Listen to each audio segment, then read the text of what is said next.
Son of God, say my mind, and you don't die. This is the season 3, the episode 481 in the series How to Manifest Immortality.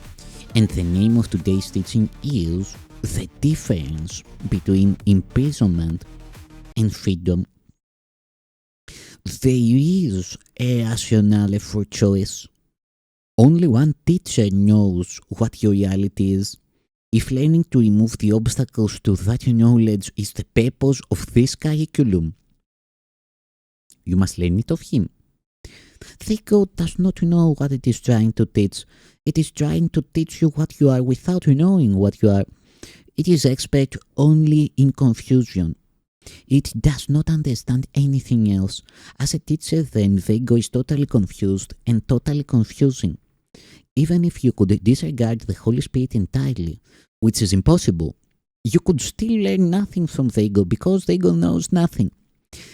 Is there any possible reason for choosing a teacher such as this?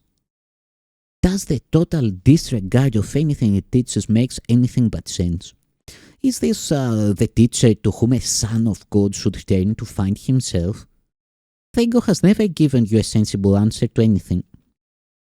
Simply on the grounds of your own experience with its teachings, should not this alone disqualify it as your future teacher?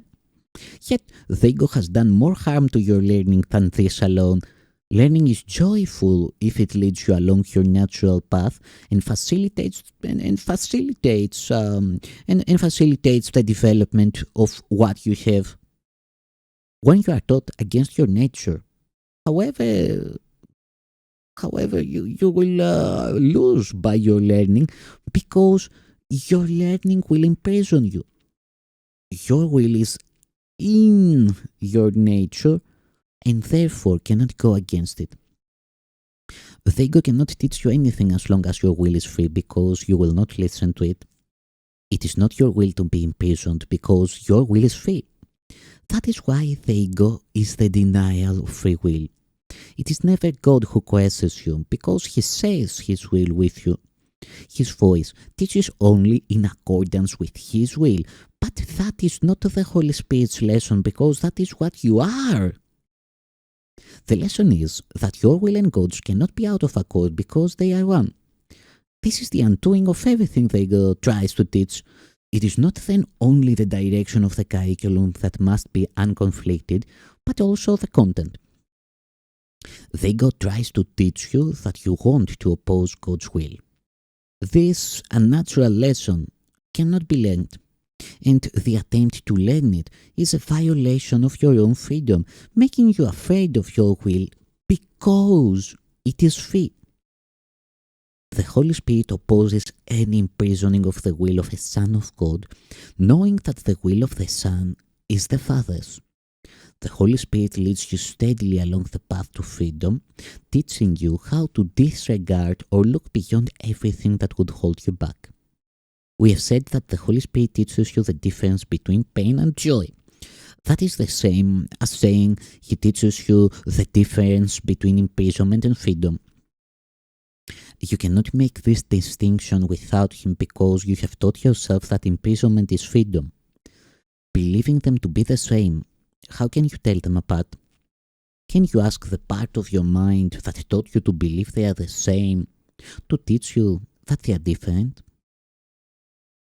The Holy Spirit's teaching takes only one direction and has only one goal. His direction is freedom and his goal is God. Yet, he cannot conceive of God without you because it is not God's will to be without you.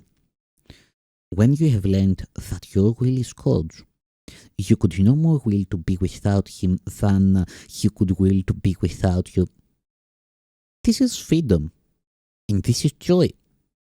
Deny yourself this and you deny God his kingdom because he created you for this. When I said all power and glory are yours because the kingdom is his, this is what I meant. The will of God is without limit, and all power and glory lie within it. It is boundless in strength and in love and in peace. It has no boundaries because it created all things. By creating all things, it made them part of itself. You are the will of God because that is how you were created.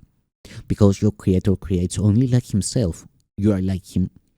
You are part of Him who is all power and glory, and are therefore as unlimited as He is. To what else except all power and glory can the Holy Spirit appeal to restore God's kingdom? His appeal, then, is merely to what the kingdom is and for its own acknowledgement of what it is. When you acknowledge this, you bring the acknowledgement automatically to everyone because you have acknowledged everyone. By your recognition, you awaken theirs, and through theirs, yours is extended. Awakening runs easily and gladly through the kingdom in answer to the call for God. This is the natural response of every Son of God to the voice for his Creator, because it is the voice for his creations and for his own extension. Thank you, Son of God.